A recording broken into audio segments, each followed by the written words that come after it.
Good evening everyone. मेरा नाम है डॉक्टर के.एच. चौगले और हमारे चैनल डॉक्टर कंसल्ट में आप सभी का बहुत बहुत स्वागत है। तो आज के इस वीडियो में हम बात करने वाले हैं GERD के बारे में।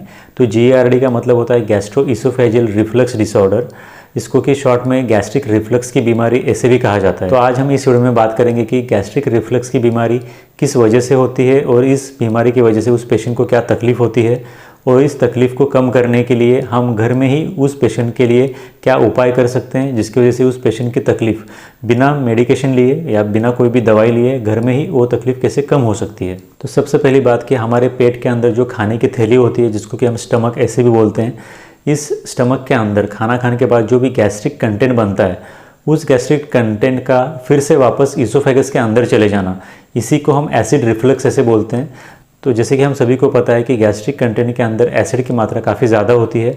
तो एक गैस्ट्रिक एसिड या फिर गैस्ट्रिक एसिड से मिला हुआ जो फूड है वो जब भी इसोफेगस के अंदर चला जाता है तो उसके वजह से उस पेशेंट को सीने में जलन होना, उल्टी आने जैसा लगना, पेट के अंदर दर्द होना, इस तरह के कुछ लक्षण दिखाई देने लगते हैं। मोस्ट कॉमनली इस तरह के एसिड रिफ्लक्स की बीमारी को ठीक करने के लिए मोस्ट ऑफ द टाइम्स जो गैस्ट्रोएंटरोलॉजिस्ट होते हैं वो एंटासिड की दवाई देते हैं।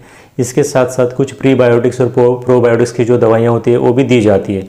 इन सब दवाइयों के साथ साथ पेशेंट ने खाने में क्या खाना है और क्या नहीं खाना है, इन सब बातों के बारे में भी उस पेशेंट को डॉक्टर्स के द्वारा गाइड किया जाता है। तो इसके लिए जो सबसे पहली बात होती है वो होती है कि lose your weight if you are over weight.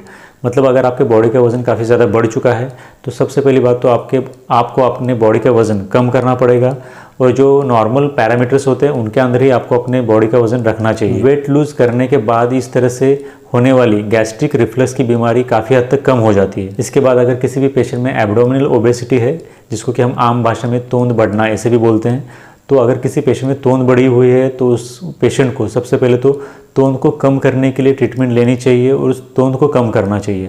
जब भी किसी पेशेंट में हम देखते हैं कि एब्डोमिनल ओबेसिटी या फिर तोंद कम हो जाती है तो फिर उस पेशेंट में इस तरह से एसिड रिफ्लक्स की बीमारी या फिर उसकी वजह से होने वाले जो लक्षण है वो भी काफ़ी ज़्यादा कम हो जाते हैं।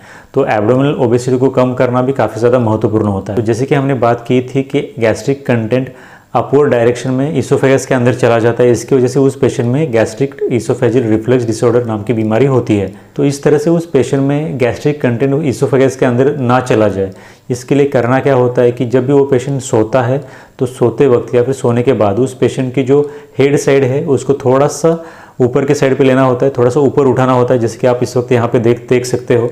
इसको कि हम एक तरह से ऐसे प्रॉपर पोजीशन ऐसे भी बोल सकते हैं, लेकिन ये पूरी तरह से प्रॉपर पोजीशन नहीं होती है। इसको हम बस हेड साइड अप ऐसे भी बोल सकते हैं। तो इस तरह से उस पेशेंट की सिर की जो साइड है उसको थोड़ा सा ऊपर की तरफ लेना, ये भी काफ़ी ज़्यादा मदद करता है एसिड रिफ्लक्स डिसीज़ की बीमारी के लक्षणों को कम करने में। इसके बाद जो नेक्स्ट स्टेप लेना होता है वो होता है कि इस तरह के व्यक्ति को जिसमें पहले से ही एसिड रिफ्लक्स की बीमारी है, उस पेशेंट को दिन में 1 या 2 बार ही भरपेट खाना नहीं खाना है। इस तरह के व्यक्ति को सुबह में कुछ थोड़ा सा खाना खाना है। सुबह में मान लो उस व्यक्ति ने अगर 8 या 9 बजे कुछ नाश्ता किया है तो थोड़ा सा उसको हल्का खाना 11 बजे भी खाना है। उसके बाद दोपहर 2 बजे भी थोड़ा हल्का खाना खाना है, शाम को 5 बजे भी खाना है और रात में 8 या 9 बजे भी थोड़ा हल्का खाना खा के सो जाना है। इस व्यक्ति को कभी भी एक ही समय में पूरा भरपेट करके खाना नहीं खाना चाहिए, बल्कि थोड़े थोड़े समय में थोड़ा थोड़ा कुछ खाते रहना चाहिए। तो इस तरह से GERD के पेशेंट को एक दिन में 4 से 5 छोटे छोटे मील्स ज़रूर लेने चाहिए। जब भी हम एसिड रिफ्लक्स की बीमारी के बारे में बात करते हैं तो उसके अंदर बैलेंस डाइट लेना काफ़ी ज़्यादा ज़रूरी होता है और एक बैलेंस डाइट के अंदर कार्बोहाइड्रेट्स, प्रोटीन्स और फैट्स, ये सब चीज़ें आती हैं। और अगर हम इन 3 चीज़ों की बात करें, जैसे कि कार्बोहाइड्रेट्स, प्रोटीन्स और फैट्स, तो इनमें सबसे ज़्यादा जो तेज़ी के साथ पचता है या डाइजेस्ट होता है वो होता है कार्बोहाइड्रेट्स। कार्बोहाइड्रेट्स को पचने में सबसे कम समय लगता है, जबकि प्रोटीन्स और फैट्स को डाइजेस्ट होने में काफ़ी लंबा समय लगता है, क्योंकि हमारे बॉडी को सबसे पहले तो प्रोटीन्स और फैट्स को पहले ब्रेक डाउन करना पड़ता है, उसके बाद उनको ईजी टू डाइजेस्ट बना करके फिर उनको डाइजेस्ट किया जाता है। तो जब भी आप सोडा लेते हो या फिर सॉफ्ट ड्रिंक्स लेते हो तो उनके अंदर कार्बोहाइड्रेट्स की मात्रा काफ़ी ज़्यादा होती है।